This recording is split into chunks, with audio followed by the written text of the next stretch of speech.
Welcome back to One Podcast. This is a family podcast where we discuss everyday family issues.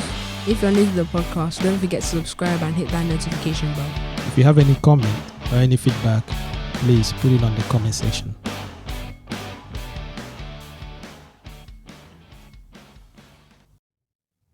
Are you okay? Yeah, I'm good. What's going on? So remember our previous podcast, we were talking about welfare benefits. So I've been thinking about this very often now. Child hunger, child poverty, and child malnutrition are what are mainly used and related to in third world countries and lower developing countries. So when you try and think about it, you can't associate it to high developed countries like the United Kingdom or the United States. Yeah, it's something that most people they neglect a lot. It's something that you can't see, you can't touch it.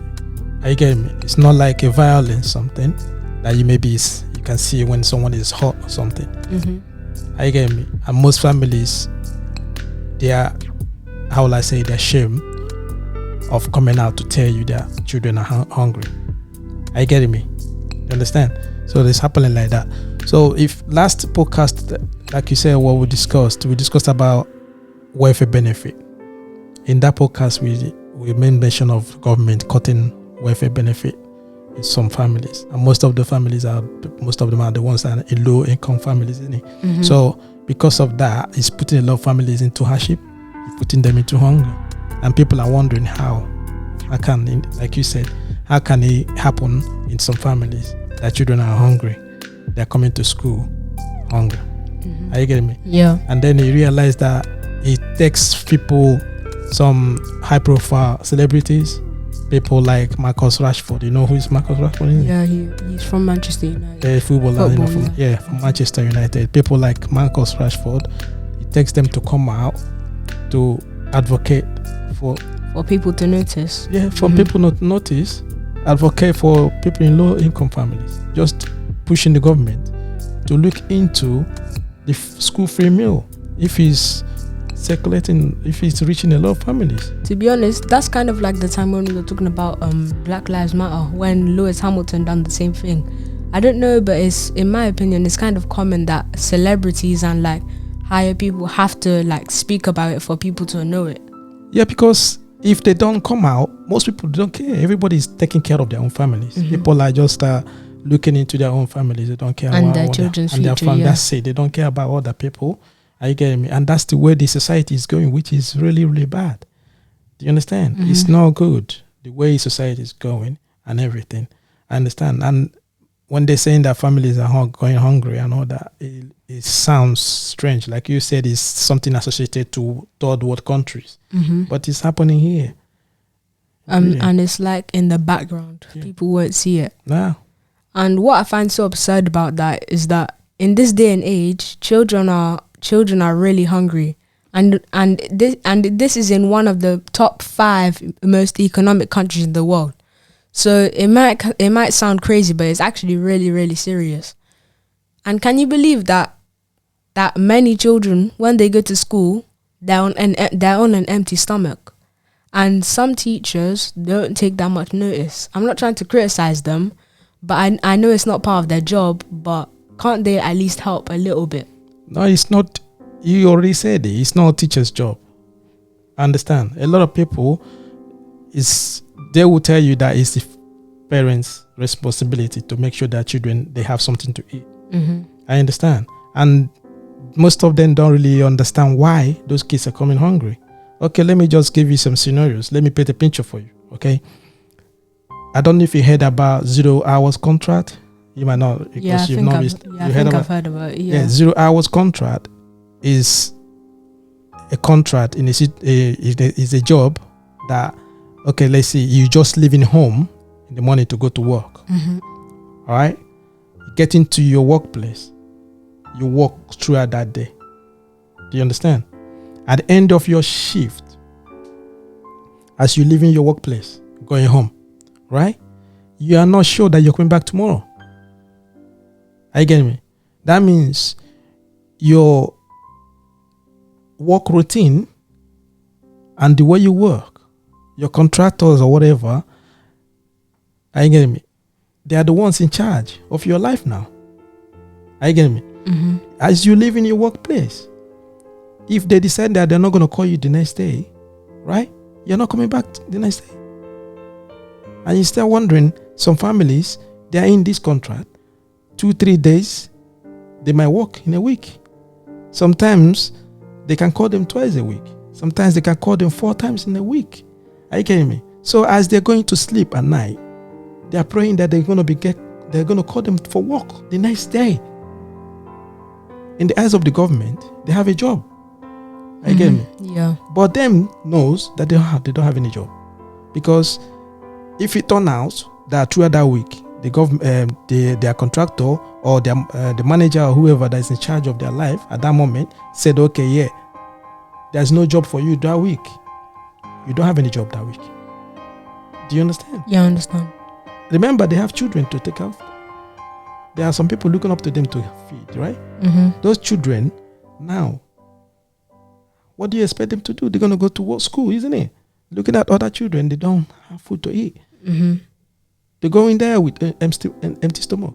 And the thing is that they're gonna be ashamed to talk to any of their friends saying that they're hungry or anything like that. That is it, because they can't speak out. Mm-hmm. Their families as well, even the parents, they can't speak out.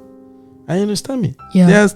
That's why you see that people are dying of hunger secretly, because they can't speak out. They can't tell you what they're passing through. Yeah.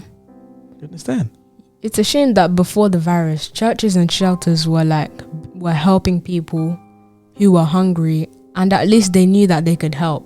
And now that we're in lockdown, it's not really possible to go out to food banks and go and eat like proper food where they can feed you.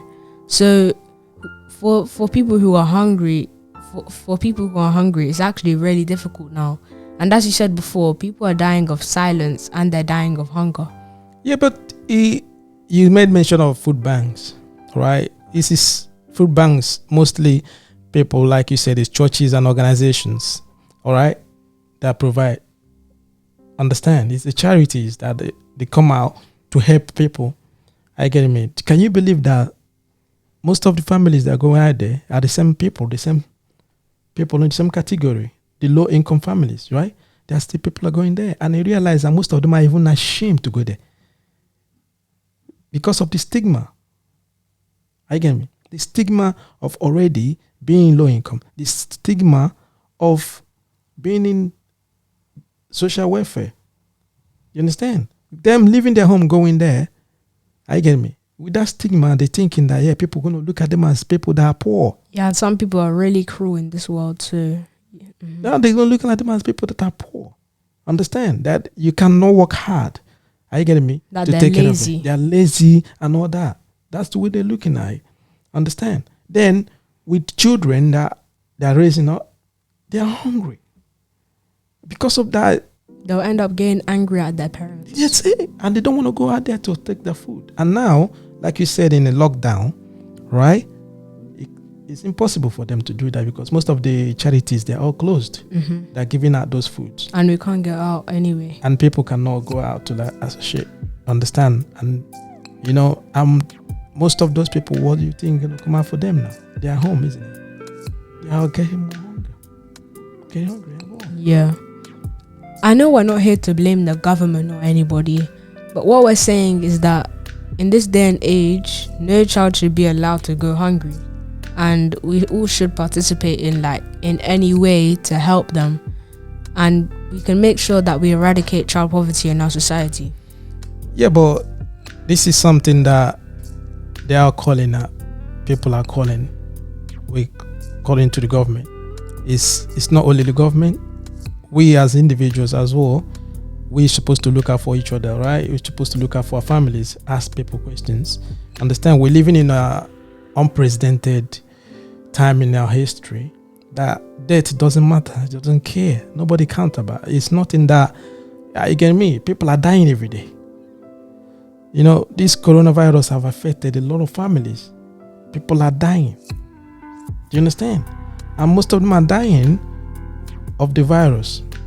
And most are dying of hunger as well. You understand? We supposed to reach out to our families.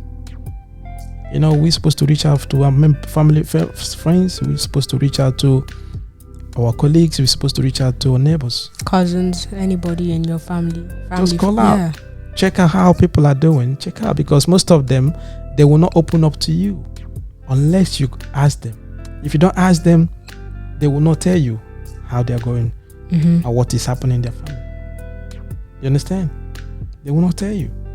So as we just said right now, please check on each other, call, and find out how your friends and family are doing. So, because as you just said now, most people won't open up to you unless you ask what's wrong. So you can save a soul by just asking. Just asking.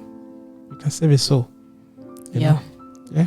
If you're new to the podcast, don't forget to like and share this video. And thank you for watching. And don't forget that family is everything. Thank you. Thank you.